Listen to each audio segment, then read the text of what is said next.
मेरी छोटी सी बेटी राधा कई दिनों से बीमार थी। उसकी छोटी छोटी सांसें देखकर मेरा दिल बैठा जा रहा था। मैं रात रात भर जागकर उसका माथा सहलाती, लेकिन मेरे पास उसे डॉक्टर के पास ले जाने के लिए पैसे नहीं थे। बड़ी मुश्किल से मैंने पड़ोस की शांति दीदी से 1500 रुपये उधार लिए। मैं उन पैसों को थामे मैं घर लौटी, लेकिन मन में उथल पुथल मची थी। पहले सोचा कि राधा को तुरंत हॉस्पिटल ले जाऊं, लेकिन फिर ख्याल आया कि खाली पेट दवा कैसे असर करेगी। मेरे पास बस वही 1500 रुपये थे, जिनसे मुझे अपने 3 बच्चों का पेट भरना था और राधा की दवा भी लानी थी। मैंने बच्चों के लिए कुछ खाने का इंतजाम करने की ठानी और बाजार की ओर चल पड़ी। गली की आखिरी छोर पर रामू चाचा की छोटी सी किराने की दुकान थी। मैंने वहां से चावल, दाल और कुछ आलू खरीदे। पैसे देने के लिए मैंने डरते डरते अपनी जेब से 500 का नोट निकाला। मन में डर था कि शायद इतने में कुछ खास आएगा भी या नहीं, लेकिन रामू चाचा ने सामान का थैला मेरे हाथ में थमाया और मेरे 500 के नोट को वापस कर दिया। मैं हैरान थी। घर लौटकर जब मैंने पैसे गिने तो मुझे लगा कि शायद भीड़ में उनसे गलती हो गई। उनकी दुकान पर हमेशा ग्राहकों का तांता लगा रहता था। मेरे दिल ने कहा कि रामू चाचा भी तो कोई अमीर आदमी नहीं है। उनका छोटा सा घर, 2 छोटे छोटे बच्चे और बीमार पत्नी, वह भी मेरी तरह जिंदगी की जंग लड़ रहे थे। मैंने सोचा कि सुबह होते ही उनके पैसे लौटा दूंगी, लेकिन फिर एक और ख्याल आया, शायद ये ऊपर वाले की मेहरबानी है। मैंने राधा को लेकर डॉक्टर के पास जाने का फैसला किया। दवा ली, बच्चों का खाना खिलाया और उन्हें सुलाकर मैं चुपके से बैठ गई। मन में रामू चाचा का ख्याल बार बार आ रहा था। सोचा शायद उन्हें अपनी गलती का एहसास हो गया होगा, वह कितना पछताए होंगे। मेरे पास कुछ पैसे बचे थे और मैंने ठान लिया कि अगली सुबह मैं उनकी दुकान जाऊंगी और बाकी पैसे लौटा दूंगी। अगर पैसे कम पड़े तो उनसे कहूंगी कि मैं बाद में चुका दूंगी। मुझे यकीन था कि वह मान जाएंगे, लेकिन मुझे क्या पता था कि ये सब मेरी ही गलतफहमी थी। मेरी ज़िंदगी की कहानी किसी और की थी जो मेरे लिए अनजान थी। मैं एक टूटी फूटी बस्ती में पली थी। मेरे बाप हमेशा शराब के नशे में डूबे रहते थे। मेरी माँ दूसरों के घर में झाड़ू पोछा करती थी। मेरी बड़ी बहन रानी को मेरे बाप ने एक रात जुए में दांव पर लगा दिया था। उस रात के बाद मैंने अपनी बहन को फिर कभी नहीं देखा। मैंने खुद को बचाने की बहुत कोशिश की, लेकिन 14 साल की उम्र में मेरी भी शादी हो गई। मेरे पति गोपाल मेरे बाप जैसे ही थे, शराबी, जुआरी और मारपीट करने वाले। मैं भी अपनी माँ की तरह दूसरों के घरों में काम करने लगी। अपनी कमाई को गोपाल की बुरी नज़रों से बचाने के लिए मैं उसे कभी पुराने कपड़ों में छुपाती तो कभी आटे के डिब्बे में, लेकिन वह हर बार मेरी मेहनत की कमाई छीन लेता।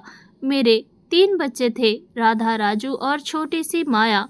मेरी ज़िंदगी का मकसद बस यही था कि मैं अपने बच्चों को अच्छी परवरिश दूं। गोपाल कभी कभार घर लौटता। अगर उसे कुछ कीमती सामान मिल जाता तो उसे बेच देता।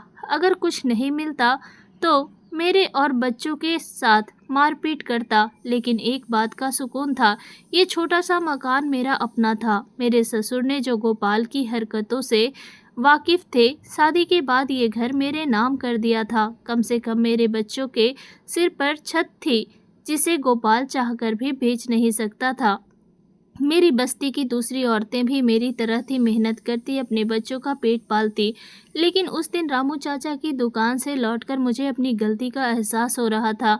मैंने एक ईमानदार इंसान का हक मार लिया था। कुछ दिन बाद जब राधा की तबीयत थोड़ी सुधरी और मुझे अपनी मजदूरी के पैसे मिले, मैंने सोचा कि रामू चाचा का हिसाब चुकता कर दूं। मुझे कुछ राशन भी चाहिए था, तो मैं फिर उनकी दुकान पर गई। वहां पहुंचते ही मैंने देखा कि रामू चाचा ने मुझे देखकर मुंह फेर लिया। वह बाकी ग्राहकों के सामान दे रहे थे। मुझे लगा कि शायद वह मुझसे नाराज़ हैं। मैं चुपचाप इंतज़ार करने लगी। जब सारे ग्राहक चले गए तो मैंने उनसे कहा, चाचा, पिछली बार आपने मुझसे पैसे कम लिए थे। लेकिन उन्होंने मेरी बात को अनसुना कर दिया और पूछा क्या चाहिए। मैंने कुछ सामान की लिस्ट दी, चावल, दाल, तेल और थोड़ा सा मसाला। उन्होंने सामान तोला और फिर मेरी ओर देखकर बोले, 1 रुपया। मैं चौंक गई। इतने सारे सामान के लिए बस 1 रुपया? मैंने सोचा कि शायद फिर से गलती हो गई। मैंने 500 का नोट निकाला लेकिन उन्होंने सिर्फ 1 रुपया लिया और बाकी पैसे लौटा दिए। मैंने कहा, चाचा ये तो बहुत सारा सामान है, लेकिन उन्होंने मेरी बात काट दी और अगले ग्राहक को देखने लगे। मैं हैरान परेशान घर लौट आई। ये सिलसिला चल पड़ा।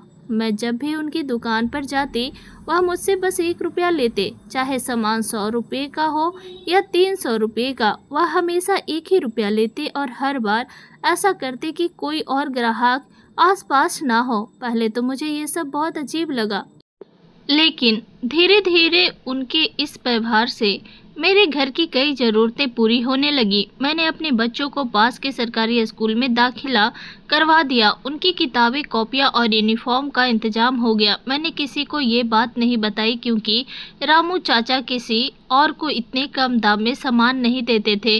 मैं चाहती थी कि उनसे पूछूं आखिर ये 1 रुपये का क्या राज है, लेकिन हर बार उनकी दुकान पर भीड़ होती, कोई ना कोई ग्राहक वहाँ मौजूद होता। मैं इंतज़ार करती लेकिन मौका ही नहीं मिलता। मेरे मन में सवाल उठता, अगर वह मेरी गरीबी देखकर तरस खा रहे हैं तो मेरे जैसे और भी तो लोग हैं। मेरी बस्ती में कई ऐसे परिवार हैं जो भूखे पेट सोते हैं, फिर सिर्फ मेरी मदद क्यों? वह मुझसे कुछ चाहते हैं, लेकिन नहीं, उनकी आंखों में वैसी कोई बात नहीं दिखती थी। फिर ये रहस्य क्या था? मेरे सवालों का जवाब सिर्फ रामू चाचा के पास था, लेकिन उनसे बात करने का मौका ही नहीं मिल रहा था। एक दिन जिस घर में मैं काम करती थी वहाँ बड़ी सी दावत थी। मालकिन ने मुझे बाजार से ढेर सारा सामान लाने को कहा और बोली कि मैं उनकी मदद करूं। मेरे कदम तेजी से रामू चाचा की दुकान की ओर बढ़ चले। मन में ठान लिया था कि आज मैं खूब सारा राशन लूँगी, शायद 3-4 हज़ार का सामान। मैं सोच रही थी कि आज देखती हूँ रामू चाचा क्या करते हैं। मैंने ढेर सारा सामान चुना, चावल, आटा, तेल, मसाले और कुछ सब्जियाँ। जब सामान तुलवाने की बारी आई तो मैंने रामू चाचा के चेहरे पर हल्की सी घबराहट देखी, लेकिन उन्होंने चुपचाप सारा सामान तौलना शुरू कर दिया। पैसे देने का वक्त आया। मालकिन ने मुझे 5,000 रुपये दिए थे। मैंने वह नोट उनके सामने रखा।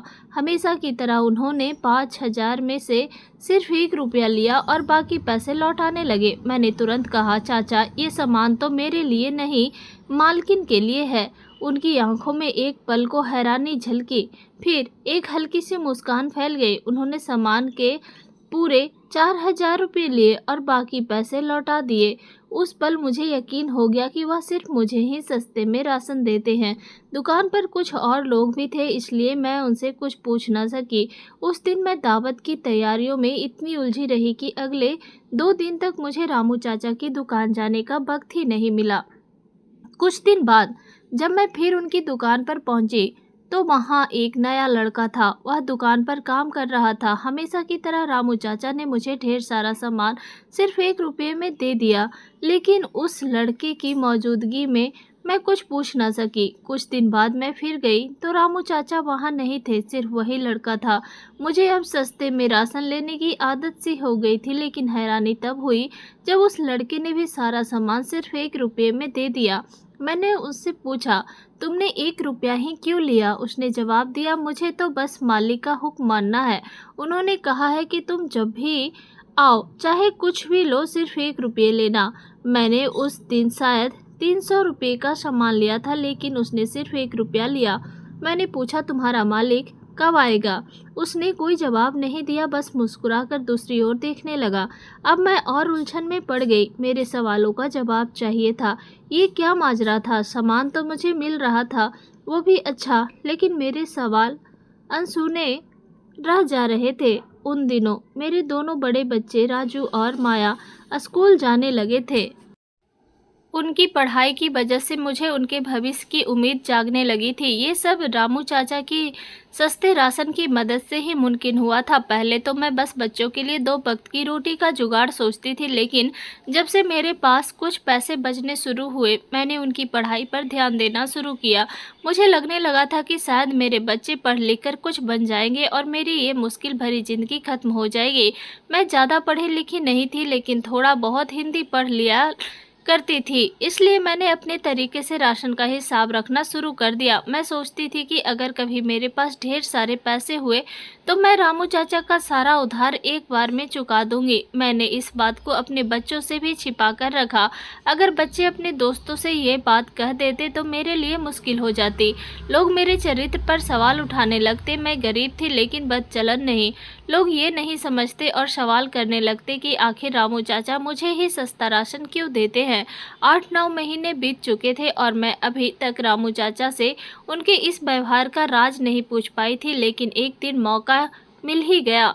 उस शाम मैं काम से देर से लौटी थी। राशन लेने में भी देरी हो गई। जब मैं दुकान पहुंची तो रामू चाचा अकेले थे। ना वो लड़का था ना कोई और ग्राहक। मैंने मौका देखकर तुरंत पूछ लिया, चाचा आप मुझसे हर बार 1 रुपया ही क्यों लेते हैं, इसकी वजह क्या है? वह थोड़ा रुके फिर बोले, तुम बस इतना बताओ कि क्या इससे तुम्हारी कोई मदद हुई? मैंने कहा, हाँ चाचा, आपकी वजह से मैंने अपने बच्चों को स्कूल में दाखिल करवाया, घर की कई ज़रूरतें पूरी हुई, मैंने कुछ चीज़ें खरीदी जो अपने पति से छिपा कर रखती हूँ। उन्होंने मुस्कुराकर कहा, बस यही तो मैं चाहता था। मैंने तुम्हारी ओर कभी गलत नज़र से नहीं देखा, ये तुम भी जानती हो। मेरा मकसद सिर्फ तुम्हारी मदद करना था। लेकिन मेरा सवाल तो वही था, अगर वह मदद करना चाहते थे तो मेरी बस्ती में और भी कई लोग थे जिन्हें मदद की ज़रूरत थी। हमारी गलियों में गरीबी ही गरीबी थी, फिर सिर्फ मेरी मदद क्यों?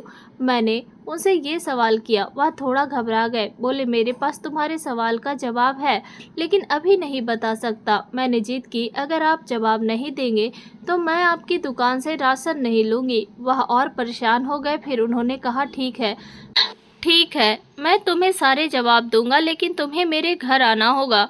कल रात आ जाना। उन्होंने जल्दी जल्दी मुझे अपने घर का पता बताया। मैं कुछ कह पाती तभी एक और ग्राहक दुकान पर आ गया। मैं चुपचाप सामान उठाकर घर लौट आई, लेकिन उस रात नींद नहीं आई। मन में सवालों का तूफान था। रामू चाचा ने मुझे रात को अपने घर क्यों बुलाया? अगर मैं नहीं गई तो शायद मुझे कभी जवाब ना मिले, और अगर गई तो क्या पता वह क्या चाहते हैं। मेरी जिंदगी में जितने भी मर्द आए सबने मुझे ठगा था, लेकिन रामू चाचा कुछ अलग लगते थे। फिर भी अकेले उनके घर जाना। सारी रात सोचने के बाद मैं फैसला किया कि मुझे जाना चाहिए। मैं इतनी कमज़ोर नहीं थी कि खुद को बचा ना सकूं। मैंने अपनी बेटी राधा को बड़े भाई बहन के पास छोड़ा, बच्चों को समझाया कि मैं जल्दी लौट आऊंगी और बाहर ना निकले। फिर मैं उस रात रामू चाचा के घर की ओर चल पड़ी, मन में बेसब्री और डर का अजीब सा मिश्रण लिए।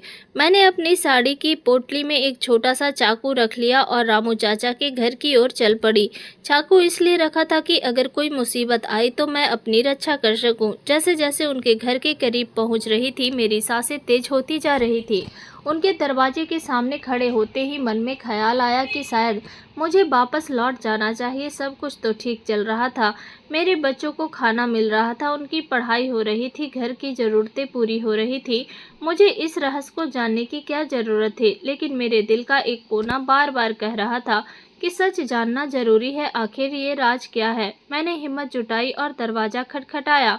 दरवाज़ा खटखटाते ही मेरा दिल ज़ोर ज़ोर से धड़कने लगा। मुझे लगा कि मैंने गलत फैसला कर लिया। मैं पलटने ही वाली थी कि दरवाज़ा खुल गया। सामने रामू चाचा खड़े थे। उनके चेहरे पर हल्की सी मुस्कान थी। उन्होंने मुझे अंदर आने को कहा। अब जब मैं यहाँ तक आ ही गई थी तो पीछे हटना ठीक नहीं लगा। मैंने डरते डरते उनके घर में कदम रखा। साड़ी में छुपे चाकू को और मजबूती से पकड़ लिया। अंदर घुसते ही रामू चाचा ने बिजली की बत्ती जलाई। रोशनी फैलते ही मेरी नज़र एक कोने में पड़े बिस्तर पर गई। वहाँ जो शख्स लेटा था उसे देखकर मेरे पैरों तले से जमीन खिसक गई। वह मेरे पिता थे, वही पिता जिन्होंने मुझे और मेरी बहन को जुए में दांव पर लगा दिया था। शादी के बाद मैंने उनसे सारे रिश्ते तोड़ लिए थे। मुझे नहीं पता था कि वो जिंदा है या मर गए। मेरी माँ के बारे में भी मुझे कुछ भी नहीं मालूम था। मेरे लिए वे सब मर चुके थे। लेकिन आज इतने सालों बाद मेरे पिता मेरे सामने थे। उनकी हालत देखकर मेरा दिल नफरत और दुख के बीच झूल रहा था। वे बिस्तर पर पड़े थे, आधा शरीर लकवा ग्रस्त, ना बोल पा रहे थे ना हिल पा रहे थे, लेकिन उनकी आंखों में आंसू थे, जैसे मुझे देखकर वे कुछ कहना चाहते हो। रामू चाचा ने मेरी ओर देखा और बोले, इन्हें पहचाना? मैं कुछ बोल ही नहीं पाई। मेरी जुबान जैसे तालू से चिपक गई थी। मेरी हालत देखकर उन्होंने कहा, ये तुम्हारे पिता हैं, और सिर्फ तुम्हारे नहीं मेरे भी। मैं तुम्हारा भाई हूँ। ये सुनकर मेरे होश उड़ गए। भाई? ये कैसे मुमकिन था? हम तो सिर्फ 2 बहनें थीं। मेरे दिमाग में सवालों का तूफान उठने लगा। मैंने उनसे पूछा, ये सब क्या है? तुम मेरे भाई कैसे हो सकते हो? और पिताजी यहाँ कैसे? रामू चाचा ने गहरी सांस ली और बताना शुरू किया। उन्होंने कहा कि सालों पहले हमारे पिता ने जुए में एक औरत को जीता था। उस औरत को वो घर नहीं लाए बल्कि कहीं और रखा। उसी औरत से रामू चाचा का जन्म हुआ। उस औरत की मृत्यु हो गई थी जब वह रामू को जन्म दे रही थी, लेकिन किस्मत देखिए, उस औरत की देखभाल मेरी माँ ने की थी। मेरी माँ ने ही रामू को पाला पोसा, उसे अच्छे बुरे की समझ दी। जब रामू थोड़ा बड़ा हुआ तो माँ ने उसे सारी सच्चाई बता दी ताकि वह अपने पिता की राह ना अपनाए। 3 साल पहले माँ का देहांत हो गया था।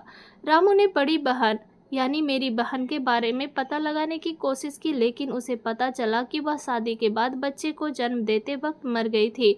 उसका बच्चा भी नहीं बचा। अब इस दुनिया में रामू के सिर्फ 2 रिश्तेदार बचे थे, मैं और हमारे पिता। उसने हम दोनों को ढूंढने की ठानी। पढ़ाई ज़्यादा न कर पाने की वजह से वह कोई बड़ी नौकरी नहीं कर सका, इसलिए उसने ये छोटी सी राशन की दुकान खोली। वह मेहनत से काम करता था और बस्ती में उसकी सब इज्जत थी। एक दिन उसने हमारे पिता सड़क पर मिले। उनकी हालत इतनी खराब थी कि रामू को उन पर तरस आ गया। वह उन्हें अपने घर ले आया और उनकी देखभाल करने लगा। इसके लिए उसने अपनी दुकान पर एक लड़के को रख लिया, क्योंकि पिता की हालत ऐसी थी कि वे ना बोल सकते थे ना खा सकते थे। फिर रामू ने मेरे बारे में पता लगाया। मेरी ज़िंदगी की मुश्किलें जानकर उसे बहुत दुख हुआ। उसने मेरी मदद करने की ठानी, लेकिन मेरी इज्जत को ठेस ना पहुंचे, इसलिए उसने हर बार सिर्फ 1 रुपया लिया। वह चाहता था कि मैं उसकी दुकान पर बार बार आऊं ताकि मेरे घर की ज़रूरतें पूरी होती रही। उसने जानबूझकर मेरे सवालों का जवाब नहीं दिया, क्योंकि उसे डर था कि मैं उसकी मदद लेना बंद कर दूं। ये सब सुनकर मेरी आंखों से आंसू बहने लगे। मैंने भगवान का शुक्रिया अदा किया। अगर मेरे पति और पिता ने मुझे धोखा दिया तो भगवान ने मुझे एक सच्चा भाई दिया। मैंने रामू से पूछा कि मेरे पति का क्या हुआ। उसने बताया कि उसने बड़ी मुश्किल से कुछ लोगों की मदद से मेरे पति को शराब छुड़वाने वाले केंद्र में भर्ती करवाया है। जल्द ही वह एक बेहतर इंसान बनकर मेरे सामने होगा। मैंने अपने भाई को गले लगाया। मेरे पास शब्द नहीं थे कि मैं उनका शुक्रिया कैसे अदा करूं। वह मेरी माँ का सगा बेटा नहीं था, लेकिन माँ की परवरिश ने उसे ऐसा बनाया था कि वह मेरी हर मुमकिन मदद कर रहा था। उसकी रगों में पिता का खून था, लेकिन माँ की परवरिश उस पर हावी थी। मैंने अपने पिता को भी माफ़ कर दिया। उन्होंने हमारे साथ जो किया उसकी सज़ा उन्हें इस ज़िंदगी में मिल रही थी। मैंने रामू से वादा किया कि मैं अब उससे मिलती रहूंगी और पिता की देखभाल में उसका साथ दूंगी। उस दिन मैंने ठान लिया कि मैं अपने बच्चों को न सिर्फ पढ़ाई लिखाई बल्कि अच्छे संस्कार भी दूंगी। मेरे भाई की तरह मेरे बच्चे भी दूसरों की मदद करने वाले और अच्छे इंसान बने। मैंने अपने दिल से सारी नफरत निकाल दी और एक नई शुरुआत की। मेरे भाई ने मुझे सिर्फ राशन ही नहीं बल्कि एक नया परिवार और उम्मीद दी थी। आशा करती हूँ आपको हमारी कहानी अच्छी लगी होगी। अगर आपको हमारी कहानी अच्छी लगी हो तो वीडियो को लाइक और शेयर करें, चैनल को सब्सक्राइब करें। वीडियो देखने के लिए आपका धन्यवाद।